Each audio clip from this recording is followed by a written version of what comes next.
Hello and welcome to Dinner Mission Possible. My name is Deepa Deshmukh and I'm a registered dietitian and a diabetes educator. But most importantly, I'm a foodie. I love my food. I love to eat. I love to cook. But over the years, I have learned to cook real simple from scratch meals which are easy to put out, and that's what I want to share with you all. To my friend Dr. Jeff from Illinois Wellness Group. Welcome. Thank you, Deepa. Thanks for having me. And I want to point out too that from the last video, when you taught us all how to eat breakfast and how to eat healthy and even how to eat healthy quickly for breakfast, it's been wonderful for myself and for my family, and hopefully for the people that have watched that video, they've been able to implement it as well. I'm excited to hear about dinner because dinner at our house can be chaotic. It can be overwhelming. It can be depressing. My poor wife, she's got 3 boys plus me. It's nuts. Help us, Deepa. So that's exactly what we are going to do. We will talk about how to put simple dinners together which are well balanced, which are quick, and which are healthy and which taste good. You know, the taste is important. So we are going to talk about flavors, textures, and different food groups that comprise your dinner. But one thing you taught us on the last video about breakfast was a balanced breakfast, and it was profound to me how you took the carbohydrates and the fats and the proteins and made that very simple to understand. Is that the same for dinner? Absolutely. Eating balanced meal is extremely crucial. We talk about, combining carbohydrates because we know that carbohydrates are very important for our brain. They give us energy. They are high in lot of minerals. So eating right kind of carbohydrates are extremely important. Combining them with protein is also important, and a right kind of fat to go with those two guys along with fruits and vegetables is that's what makes a good healthy dinner. Okay, so let's start talking about what kind of carbohydrates we need. There are good carbs and bad carbs, you must have heard, and good carbs are those which don't release sugar very quickly in our bloodstream, like the regular sugar or the white bread and the white pasta will do. Okay, so there is a complex carbohydrate which comes from foods such as wild rice, brown rice, whole wheat tortillas, gluten-free pasta for those who are gluten-free, whole grain pastas, and I particularly like this kind. It is called as Barilla Plus because it is not only whole grain, it's multi-grain, but they add some chickpea flour, some bean flour in it, so it really makes it very high in protein and a complex carb. Okay. So Deepa, something you said that I think is really crucial for people to make a distinction is that when you talked about the complex carb releases that sugar slowly, so we don't get that spike of sugar and we don't get that craving. Am I safe to say that the diet that we have here in America today is filled with simple carbs that release sugar right away? Absolutely. If you just take a step back and analyze your everyday diet, where people usually start with just regular cereal with milk, and then around 10 o'clock they go to the vending machine, they either get a soda or a bar or pretzels. Then at lunchtime they will have a big sandwich on a white bread or pasta or some fast food. Then again they go back to the vending machine around 2:30, 3 o'clock. They are hitting a low. They will either get some cookies or pretzels, a Nutri-Grain bar, something which is again filled with flour and sugar, and then they come home tired, and then they again have a big bowl of pasta or sandwich which is all white bread and it's all processed. Where is the nutrition here? What is preventing their bodies from having a crash? Nothing. And if you are a diabetic, this is eating right kind of carbohydrate becomes even more crucial. Because every time you have highs and lows in your blood sugar, it affects your brain. So one of the things that's really important, Deepa, that you mentioned was that so many of us and so many of the people that I work with on a day-to-day basis, and I know you too, are tired. at the end of the day, or they can't get through the day without being irritable and tired. And I think so many of us don't realize that what we eat and how our blood sugar spikes and all this has so much to do with our being tired and no energy and grumpy and irritable and don't want to play with the kids and all that stuff. So if we can get this into our diet, get these types of carbohydrates into our diet, then we'll have sustained energy. Absolutely. And when we start adding complex carbohydrates such as whole grain pasta, brown rice, the wild rice that I was talking about, and this wonderful grain that I really want to talk about in detail is called as quinoa. Quinoa is a South American grain and it is just wonderful. It is a nature's perfect little bounty of good kind of carbs and protein. It cooks in 10 minutes, so it doesn't take that long. And the good thing is it absorbs the flavor of whatever you put in. Okay, the another thing that we want to focus on when we are eating dinners or just planning our meals is by trying these different kind of whole grains, complex carbohydrates, we are adding variety. Okay, remember the gluten intolerance in our society, the celiac disease, food allergies. More and more are people becoming gluten intolerant or being diagnosed with food allergies because their diets are very one-dimensional. Could you divert for a second, then, Deepa? It's a good point to talk about gluten intolerance and what that is and why Sure. it's on the rise. Absolutely. So gluten intolerance arises from your body's inability to digest a protein that is found in wheat, rye, and barley. Okay? And our 99% of our daily diet is nothing but wheat. Okay, so it's not surprised that it is an overload for our immune system, and that's why our bodies are becoming intolerant to wheat. It's not only overconsumption of wheat, but it is also goes back to how we are growing our wheat with pesticides and genetically modified cropping and all that stuff. So our health, what we eat, is really very, very complex. You know, so we have to start focusing on quality of food. People are so portion conscious. Oh, you know, I'm on this calorie diet, I'm on that calorie diet. But really what matters is where your calories are coming from. If you eat quality food, you do feel less hungry. Okay, your portions will get adjusted automatically. So as we go through this meal planning journey, I want you to constantly focus on whatever I'm eating, does it have any quality? Okay? So with carbohydrates then, you have all these different choices. How to bring them together, we are going to talk in a few more minutes. Obviously, we want you to eat adequate amount of protein. Carbohydrate is like a fast car. Protein acts like a brake on your fast car. Okay, adequate amount of protein along with carbohydrate kind of helps us feel full faster, and it gives us that sustained energy. Okay, not to mention some of the protein sources are extremely high in some unique vitamins and minerals. The first thing that comes to our mind is chicken and beef and steak, turkey and steak. Hamburger, exactly. But remember, the more you cook, the more processed your meat is, the less quality nutrients it's going to have. Okay, so next time when you bite into your hamburger, I want you to wait and just think for like 1 second. Hey, who made this burger and how long it was made? And if you are not sure about those two answers, if you are like, if you are looking at a package of burger and see that the expiration date is like 8 months from now, not a good idea. There's something in there that is helping it preserve it. What are our alternative choices other than beef or steak or chicken? What other things can we have for our protein source? Good question. And I'm not saying you have to be meat-free, but focus on the quality meat. Okay.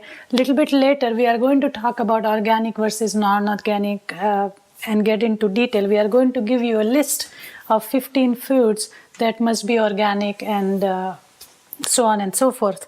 But when it comes to meat and the quality of the meat, make sure that your beef is grass-fed. Okay, it's organic and it's grass-fed. If it's chicken, same thing. Make sure it's organic chickens. Okay. Will it tell us that right on the? It will tell you right on there. And I saw a couple burger joints in local areas which are now serving burgers with grass-fed beef. So now it's okay for me to go get a fast food burger. It's not fast food. It is a sit-down restaurant, but you do have an option. Okay. But you have plenty of other vegetarian sources of protein, and my favorite ones are all kinds of beans that we have here. And I just have 4 different kinds of beans here, but I have another 10 different kinds of beans and lentils in my pantry. The biggest advantage of using beans is it is very cheap. Okay. This little bag, which costs like $1.90, will make 14 to 15 servings. Okay. Beans don't go spoil. They don't spoil. They can last on your shelf for a long time. You can cook them ahead of time and freeze them. Okay. So you can do many things. What do you have there, Lindy? Is this a black bean? So these are black beans. We have pinto beans. We have lentils. We have black-eyed peas. Okay. And as I said, we have many different beans and lentils available, and they are not only a good source of protein, but they also provide us with that complex carbohydrate that we talk about. Okay. If you are not ready to use dry beans yet, if life is too busy where you don't have time to cook them for 2 to 3 hours, then go and buy some canned beans, the no salt added canned beans. And they are a great addition to your food too. Okay. Then you have chicken, fish, turkey, and as I said, the quality of the meat is going to be important. Okay. One of the things, Deepa, that you taught me was planning on Sunday for the entire meal. So what we've been able to do is take our beans and things like that and start to cook them on Sundays, and then on Thursday we're not hurried. It's That's ready correct. to go. That's correct. That's the best way to do. And as I said, you can make a big pot of beans. For example, I will make this entire bag of beans and I divide them up in jars or in plastic bags, and I just freeze them. You know, they are very user-friendly food to eat, and they're easy to cook. And anytime, a lot of time people ask, so where do I use bean? What can I do with beans? You can do zillion things with beans. Anytime you are going to use meat, you can substitute at least half of it with beans. So mashed beans can be added to the burgers. Beans, you can make soups with beans. You can add it to the casserole. You can add it to your wraps. You can combine it with pasta. You can put it in your meatloaf. And don't worry, we are going to have all this information written down for you in the master pantry list that we will provide you in this video. Okay? But these are just some ideas. The other handy dandy protein source is this little tofu. Now, tofu is made out of soybean, but you have to make sure that it is organic tofu, because most of the soy products in US are GMO, genetically modified, which will harm our brains, our bodies. Okay, so tofu is made out of soybeans, and we have to make sure that it is organic, non-GMO, okay, because most of the soy products are genetically modified crops, and they will hurt our body, our minds. So you have to make sure that your corn and soy products actually are organic. Okay, and all this information is written down in our master pantry list. So we talked about carbohydrates, we talked about protein. We know now that it's important to combine carbohydrate with protein. Let's talk about fat. Okay, because fat usually gets a very bad rap, and everybody's like, oh, you know, I can't eat fat, I'm on a low-fat diet and this and that. And really, Jeff, fat is so important for you. 80% of your brain is made up of fat. Children who are growing, they need fat, okay? Deepa, I've heard you make the comment too that you don't like the word light on foods. Yes. Is that because of this? It is because of this way. And what actually research indicates that since the introduction of low-fat foods in US, the obesity rate doubled. Oh, you know, didn't work. and they did not obviously work. And the reason for that is food manufacturers, they take fat out, but they have to put some other filler, which is usually sugar. You know, the only food that I have come across which is low in fat and low in sugar, or actually has no fat, no sugar, but tastes very good, is water.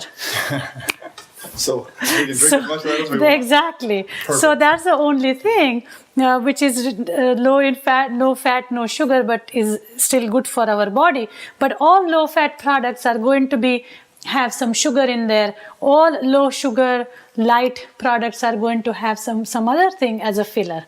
Okay, so that's why no fat just doesn't make sense. Plus, anytime they change the composition of foods, they are fooling around with the natural nutrients that are in food, and then you end up removing some of the key nutrients from the food, and that's what happened when they took regular milk and made it into skim milk. Gotcha. Okay, and but it is also important to eat right kind of fat. Okay, so at my house, what I have is I call as an oil station. Okay, because even though I'm a dietitian and I read about nutrition every day, even for me, sometimes information about fat is very overwhelming. I don't know who is right and who is wrong. So one day I just said, enough of this. I'm just going to use my common sense and see what people use in different parts of the world. Okay, and I noticed that Mediterranean people use olive oil. Okay, in Ukraine and in Russia, people use the sunflower seed oil. Okay, in Asia, in China, people use sesame seed oil. Even in India, we use a lot of sesame seed oil. And then in India, we use a lot of coconut oil. And there is nothing wrong in using butter as long as it comes from milk that is from grass-fed cows. Okay, so every week I use different kind of oils and fats in my diet, because as I'm studying more and more about fat, I'm noticing that every kind of fat has a unique set of nutrients in it. Okay. Deepa, I've heard you say before too that the reason that you're such an oil fan, if you will, is that not every place in the world has the disease rate that we do. That's correct. Could you comment on that? Absolutely. So not everywhere else where there are no low-fat products available and where people use fat in a generous amount, people are dying of heart attacks or, In fact, fat has shown, adequate amount of fat, right kind of fat, has shown to decrease your chances of Alzheimer's. Wow. Okay, so there is definitely some brain and fat connection there. Okay, so we don't need to be so afraid of fat. What has gotten us as a society in trouble with fat is most of our fat comes from processed food. Okay, so when you add any kind of fat and make it into a processed food and eat that is what is going to create bad kind of fat for our body.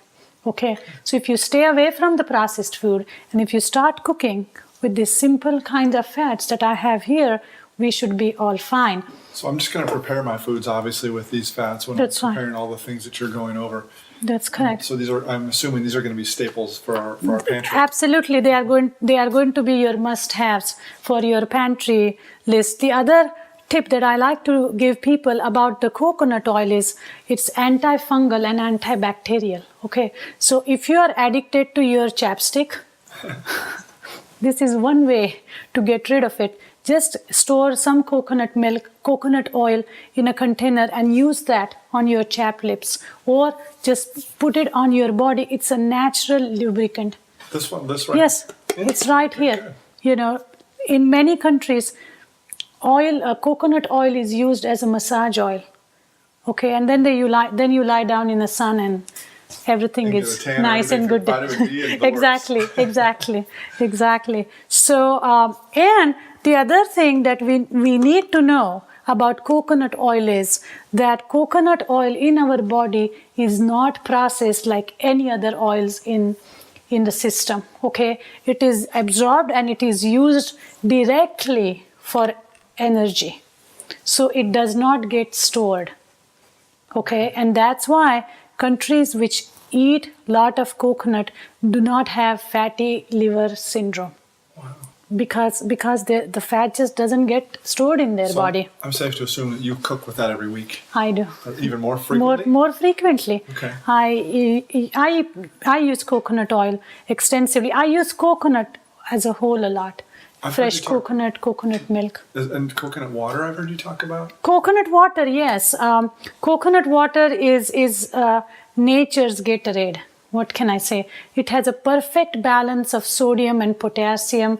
And again, in developing countries, if somebody has bad stomach issues and if they don't have access to saline, they just have them drink coconut water because it has the right amount of carbs and electrolytes. So could we serve coconut water in a glass with ice at dinner? Absolutely. Like that? Oh, absolutely. Instead of taste soda. sweet? What is it?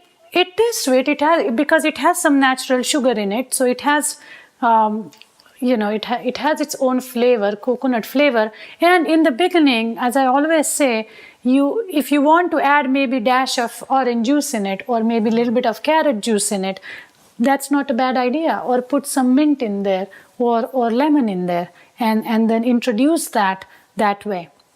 One more thing I want to talk to you guys about eating adequate fat is a essential medium to absorb some of the fat soluble vitamins. Okay, so there are 4 vitamins, vitamin A, D, E, K, which require fat to get absorbed. Okay, so if we don't eat adequate amount of fat, we are not absorbing these nutrients. And you're not talking about processed fats. We are not talking about processed fat, obviously the right kind of fat, exactly.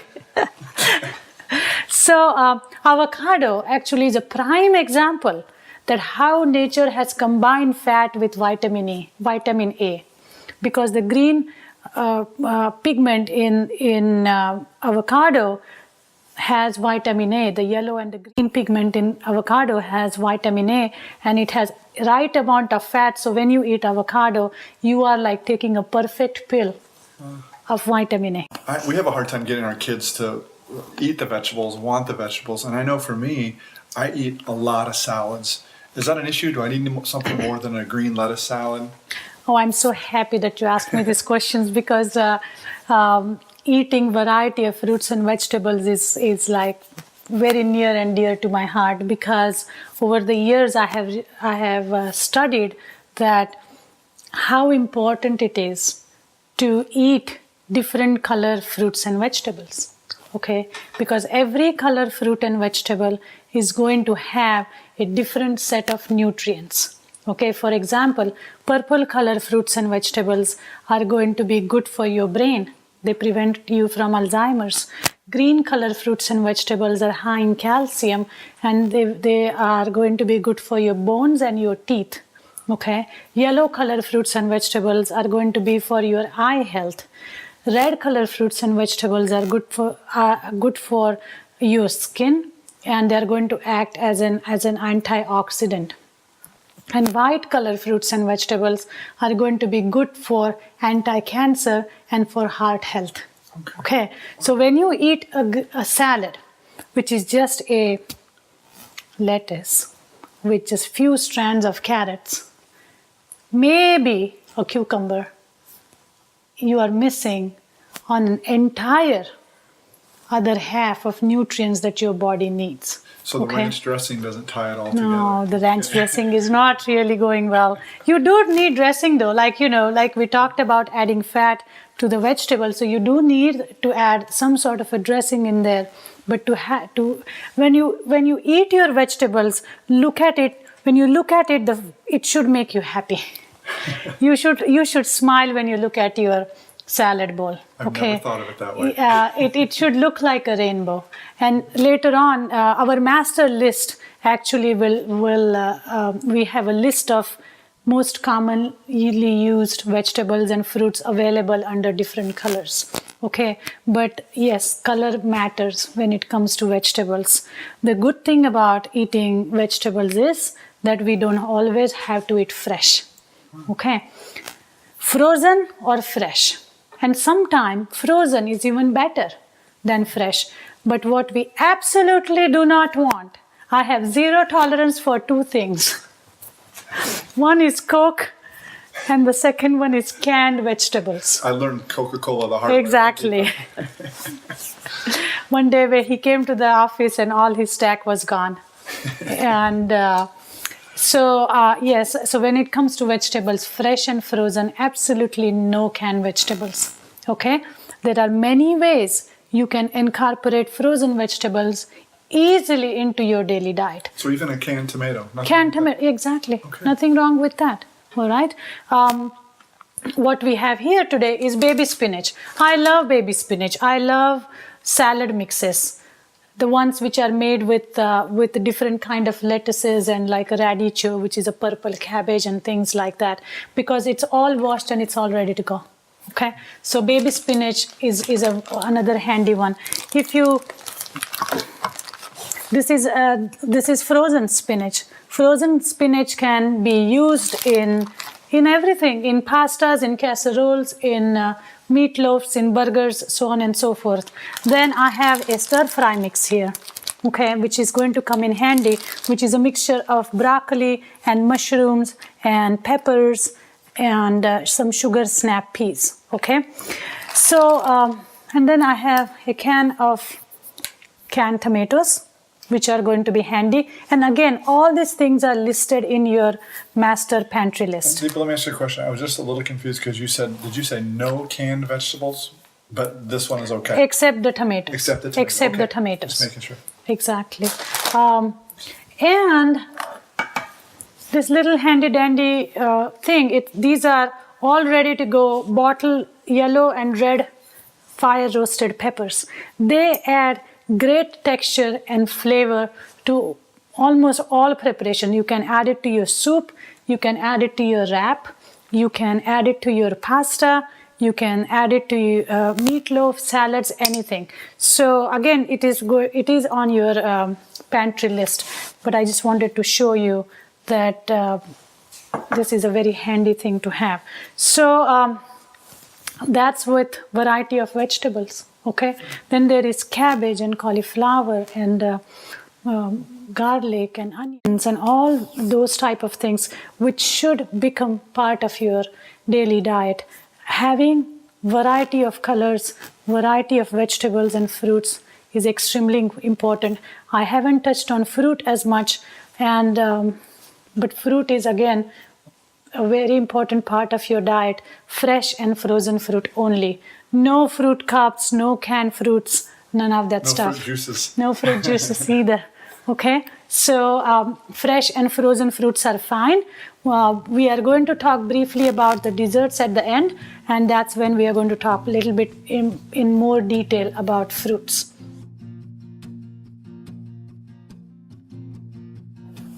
I'm sure you have heard it, and you probably have said it to your wife, that sometime we feel, oh my God, the dinner is so boring. I'm eating the same thing again and again, and there is no flavor and there is no texture, and it's just so boring. And that takes us to our next segment here on flavors. Okay, we want to add flavors, but not like red number 3 dye and artificial this and artificial that. We are going to rely on some natural ingredients which are going to add natural flavors and natural colors, and they are going to be good for us. Okay, so I'm going to start with spices. I obviously use spices, love spices. That's how I was brought up. And if you look at this platter, doesn't it look beautiful? Okay, it looks like my spice cabinet makes me so happy every day. It makes me smile. When I'm stressed out, I come and look at platter of spices, and it just relaxes me. It's like looking at a painting. Look at the contrast. But every spice in here is a healer, okay? This is nature's pharmacy, okay? I'm going to talk mostly about the turmeric, okay? Turmeric comes from a root, which is like a ginger, in a ginger family, and it imparts yellow color to the Indian food like curry or Thai food. It is not hot, okay? So when I say the word spice, you guys don't have to be scared and say, oh, I don't like spicy food. Spices doesn't always have heat, okay? They may have flavor, but not necessarily heat. And turmeric is one of them. It will add color, so obviously don't do your cooking with turmeric with white shirt on, because you will never get rid of the stains. But this turmeric is being used as a anti-cancer medication, part of the chemo radiation protocol in Western world in last few years. But it has been used in India and China and Thailand and Far East countries for centuries, where there is a very low rate of cancer across the board, okay? And they contribute that to the use of spices, and specifically turmeric, okay? I've heard us say that turmeric is the anti-everything, the anti-inflammatory, anti-this, anti-that. That's correct. So we need to be using that. We need to be using turmeric every day, okay? You can put it in your scrambled eggs. You can even put a pinch in your smoothie. Okay, hey, anyway, who is looking when you make your smoothies? You can put it in your pasta sauce. You can put it in your meatloaf. You can put it in your casserole. You can put it in your soup, okay? Should we go get it in a pill form, or is it better this way? You can get it in a pill form if you have severe arthritis. And if it, you should always talk to your doctor before you take any herb or any supplement in larger quantities. But if you're going to use it as a spice, just use your imagination, okay? Funny thing is, this is like nature's Band-Aid too. So if you have a cut, and if you just sprinkle a little bit of turmeric on it, the cut will go away, the blood will coagulate, you will not need a Band-Aid, okay? So turmeric must be a part of every pantry, okay? All right, and then we have mustard seeds, and then we have cumin, which is a very user-friendly spice. We have coriander, we have black pepper, we have cloves, and really I have an entire cabinet filled with different spices, because every spice is different, has a different health benefit. But if nothing else, you must get turmeric and start using it. Okay? I like what you said, Deepa, that it's nature's or God's natural pharmacy. Yeah, that's a neat way to look at it. Absolutely. They say that, let food be thy medicine. Yeah. Okay, and not medicine be thy food. Mm-hmm. And exactly opposite has happened. People take so many pills that has become their food now. But we have so many natural foods available which can heal us, which can keep us healthy, and we need to go back to our roots. So we're literally eating our way to health. That's absolutely correct. And then you should have some organic soy sauce in your pantry, some dried herbs like basil, some good old balsamic vinegar. Molasses is a good sweetener to add to your to make like a sweet and sour type of a sauce. You can have that. You can have coconut milk that can be added. Sun-dried tomatoes. If you just chop up and add like sun-dried tomatoes in your stir fry or in your pasta, it will add such a unique flavor and texture to your dish, and suddenly you have flavor. And just imagine a white, boring fettuccine Alfredo looking pasta versus a nice bowl of pasta with red onions, baby spinach, sun-dried tomatoes, garlic, some red kidney beans, black pepper on top, maybe a little bit of cheese. Which one looks beautiful? We might need to take a break and eat here.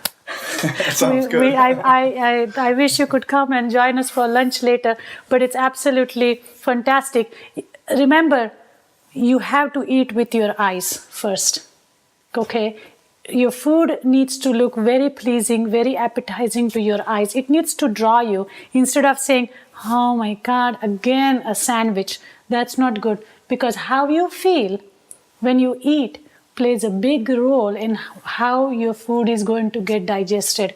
If you are mad, if you are sad, if you are angry, the food that you are going to eat is going to turn or is going to release those steroid type of hormones. And when the steroid type of hormones are kicked in, they stop your metabolism. And that's just more junk in your trunk, as I call it, And that's why we do not want to be mad, sad, angry, frustrated, even rushed. Even stressed, I was going to say stressed. Yeah, exactly. Because those things, as I said, create hormones which stop our metabolism and stop the absorption of nutrients. You just described life in America. That's our life indeed. Yeah. But that's one but our attempt today is to make your meal planning easier and simpler so we can take some stress away from your life. Now, one more thing about using salt. Our society, just like low fat, is obsessed with low sodium and no sodium labels. Okay?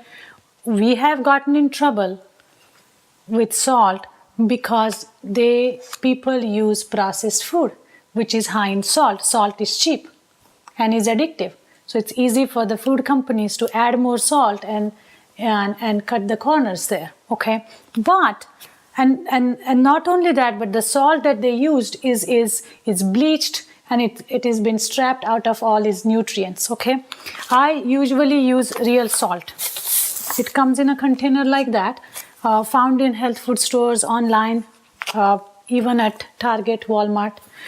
And sea salt, if you look at the description, it will tell you that it is basically obtained from a sea, okay, and they have just ground those crystals. So all the minerals are still intact.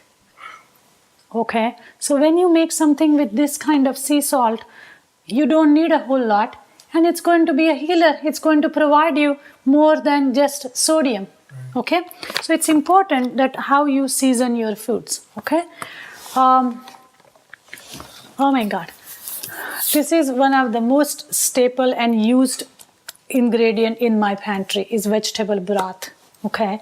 I use vegetable broth to cook my beans, to cook my rice, to cook my quinoa.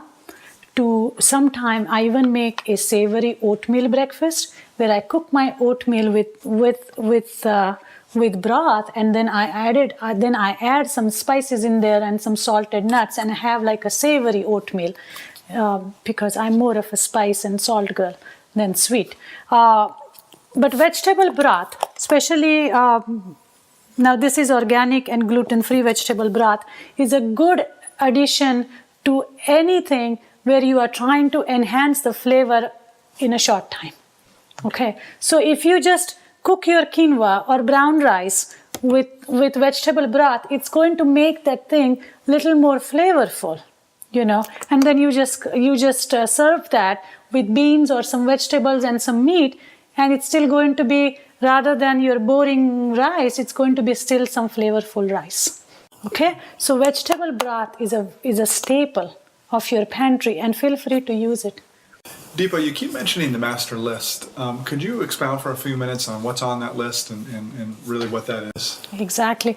Oh, the master list is going to be like a spinal cord for your body. It's going to be very important because you can execute, you can create all these wonderful meal ideas only if you have the ingredients at hand. Because if you wake up or if you come home already tired and fatigued and you say, I'm going to make bean casserole today, but if the beans are in the market and the spinach is not even anywhere to be found, then you are not going to have a healthy meal. So we urge you to look at the master list and study it almost. Remember that your leftover dinner is going to be your lunch next day. You can just sprinkle more herbs or, water down your soup with little more broth or add different flavor to it and kind of do a little bit of flavor layering to it, but you don't have to start from scratch, and you don't have to rely on outside food to fuel you during your lunch hour. Okay. So maybe if we're making dinner, make a little bit more. Absolutely. Doing it tomorrow we're gonna Absolutely. eat. You can freeze it. Usually I alternate my dinners as my lunch, my alternate day lunch. So a dinner for tonight will be my lunch day after tomorrow. So that adds a little bit of variety. Okay. So freezing is a wonderful idea. I have frozen everything under the roof. Deepa, is it necessary for us to buy everything organic? Well, I'm going to make your job very easier. I'm going to give you guys a list. It's called as Dirty Dozen and Clean 15. It will tell you, and there is a website that you can go to and sign up for. So every time the list gets updated, you will get notified. But this list will tell you what are some of the organic must-haves and things where you don't need to buy organic. I have created 5 stations just to give you an example as to how it is to put dinner together if you plan and if you have things from your master pantry list. So these are our Mediterranean wraps. We are going to warm up some whole wheat tortillas, and then in a bowl you take some garbanzo beans, add some roasted red peppers, some spices, drizzle some olive oil, salt and pepper, and then just layer your tortilla with spinach and this bean mixture in there and enjoy. Deepa, you have said that we shouldn't have canned vegetables, or canned beans are okay? Yes, canned beans and canned tomatoes are the only 2 products which are okay under my rule. Okay. It's going to be like a world tour because I have chosen ethnically diverse recipes here. So the next one is going to be a simple Mexican wrap. Vegetarian canned refried beans are easily available, and when you buy the vegetarian ones, they do not add any fat in them. Okay, so just buy a can of vegetarian refried beans, some wheat or corn tortillas. Just layer your tortilla with the refried beans. Add some, either you can add baby spinach or you can add this baby spring salad mix. As you can see, this is different than your regular lettuce. It is more colorful. Spread some salsa and some chopped up avocados, and off you go. Deepa, can we do things like onions on top, some tomatoes? Oh, absolutely. See, these are the base recipes. Okay. You can convert them into anything you want. For example, with the wheat tortillas, you can make a pizza using the same ingredients. Okay, just use tortilla as a base, put roasted red peppers on the bottom, some chickpeas on top, little bit of cheese, put it in the oven, and there will be your Mediterranean pizza. Well, and that was my next question. With the tortillas, could we also add a little bit of cheese on top Yes. if we did moderation? Absolutely. You can add natural cheese in there. Okay, but if you are allergic to milk, then obviously you can't do cheese. This is a very simple pasta casserole. You take the pasta that we talked about earlier, combine that with some tomato sauce, frozen spinach, tomato paste, either chopped up meat of your choice or tofu or some cooked beans, and then just put everything in the oven until pasta is done with some hot water added to it. Okay, you will find all these recipes on our website. So now we are moving along to Asia here. So this is a curry in hurry. Okay, it can be Thai, it can be Indian. I'm using sesame seed oil because it's an Asian recipe, but you just get some stir-fried frozen vegetable blend. You can buy the curry sauce, and the specific brands are also written in your master pantry list. So you can buy these 2 things. You can make brown rice ahead of time, which won't take that long, and then just stir fry the whole thing with either a can of beans or tofu or piece of chicken. Okay, and there is your stir fry. These are all the ingredients you need to make a quick stir fry. If you don't have curry sauce, you can just use simple soy sauce, tamari sauce, some vinegar, garlic, ginger, and you are all set to go. Moving along. This is a very, very easy soup. All you need is canned tomatoes, some vegetable broth, beans of your choice, and some spice mix. Okay, what I have here is a blend of 5 or 6 different spices like oregano and garlic and ginger and rosemary and chili pepper. Okay, and all you have to do is to put everything together, drizzle some olive oil on top, go and take a nap, come back and eat your dinner. And then Okay. on this one, Deepa, could we then put chicken or tofu in the soup? Things like that as well? No, absolutely. You can put chicken or tofu, but there are plenty of beans in there. And one thing you can definitely add to your soup at the end is just add like an entire bag of this baby spinach on top. Okay, so now you can see how each meal is balanced. It has all the groups that we discussed, it has flavor, and they can be done quickly. Okay, with a little bit of planning and thinking and bit of creativity and help, you can put any meal together, however you want to do it. And the more you become adventurous, the more you try, the easier it will be, you know. And all you have to do is to have like 7 or 8 core meals and then just repeat them I every think we're week. starting to see Mission Possible. You are starting to see Mission Possible. I'm glad that you are. Let's say everything falls apart. You come in the evening, your spouse hasn't done what he or she is supposed to do. The kids are crying, you are tired, everybody's cranky. What do? I would say just order out. Order pizza. Order pizza, sit back, relax, but be happy when you eat. Okay? But just don't make that a habit. So it's okay to It's to okay, fall off the wagon absolutely. now and then. I'm a human being. I don't live in an ideal world, and I have done that myself sometime. But what we need to focus on is moderation. You know, not every day can be a night a takeout. All right. So we hope that you learned something new today, something handy, something practical, something healthy to cook. And if you have any questions, comments, visit our website.